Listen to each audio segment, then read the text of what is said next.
माड़ी चली कोरोना ठारू भयंकर भूताणु पुणी हो पारे लॉकडाउन। गोटे मनीष को मारिबा शक्तिशाली यही नुआ भूताणु निपा भाइरस को नहीं भारत में खेली गलानी भयर वातावरण। मनीष ठारू मनीष को डेउछि मृत्युर जाल बिछाई बसी। माड़ी चली कोरोना ठारू भयंकर भूताणु तेणु पुणी हो पारे लॉकडाउन।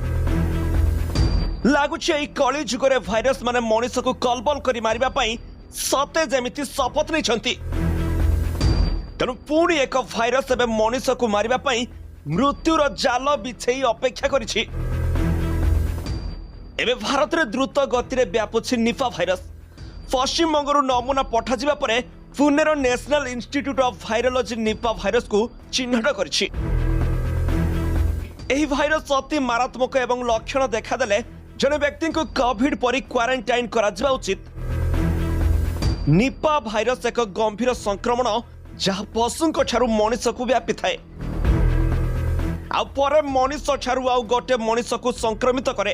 तेणु यहाकु मानव निपा भाइरस मध्य कहुए। यार लक्षण गुड़िक हालुकार गुरुतर पर्यंत होता है एवं रोगी मृत्यु होई पारे।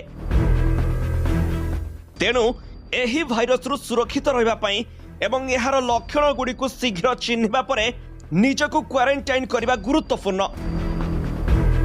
तेणु ता आगु निपा भाइरस लक्षण विपद एवं प्रतिरोध विषय रे जानि नियंतु। निपा भाइरस लक्षण गुड़िक हेउछि ज्वर, मुंड व्यथा, काश, गला जंत्रणा, निश्वास नेबारे कष्ट एवं बांति होइथाय। एही लक्षण गुड़िक गुरुतर हेबा सहित द्वंद्व सृष्टि करे। फल मस्तिष्क फुला रोगी कोमा को मध्य जाई पारंती। निपा भाइरस स्पर्श रे आसिबार 4 रु 14 दिन परे एही लक्षण देखा जाई पारे। संक्रमणर प्रथम 3 दिन रु 14 दिन मध्य ज्वर एवं मुंड बिंधा भली लक्षण आरंभ हुए और श्वासक्रिया समस्या मध्य देखा जाए। अवस्था खराब हेबा सहित मस्तिष्क फुली पारे। एही फुली जिबा एवं मस्तिष्क कार्यक्षमता 24 रु 48 घंटा मध्य कमा को नहीं पारे। एबे जानि नियंतु एही निपा भाइरस किपरि व्यापी थाए। एही भाइरस संक्रमित प्राणी सहित सीधा सड़क संपर्क द्वारा व्यापी पारे। बादुड़ी किंबा घुसुरी शरीर तरल पदार्थ जेपरिक रक्त, लाल किंबा परिस्रा सहित संपर्क में आसवा द्वारा निपा भाइरस होई पारे। संक्रमित प्राणी को खाइबा द्वारा मध्य एही भाइरस होई थाए। निपा भाइरस संक्रमित व्यक्तिर शरीर तरल पदार्थ जेपरिक परिस्रा, मुख तरल पदार्थ किंबा रक्त सहित संपर्क में आसवा द्वारा व्यापी पारे। तेणु निपा भाइरस संक्रमण पर भाइरस निश्चित करने शीघ्र परीक्षा करा जाए। चिकित्सा सहायक जत्न, विश्राम, रोगी को जलीय रखा एवं रखा जाउथुवा लक्षण उपर आधार करी चिकित्सा करने जरूरी होता है।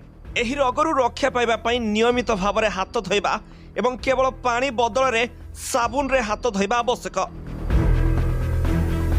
असुस्थ बादुड़ी किंबा घुसुरी संस्पर्श को एडांतु।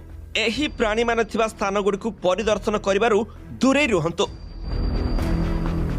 पानी पीवा किंबा संक्रमित प्राणी मानक द्वारा दूषित अन्य कौनसी उत्पाद व्यवहार करिबारु दूरे रुहंतु। भूमि रे पड़िथिबा कंचा फल खाइबारु दूरे रुहंतु।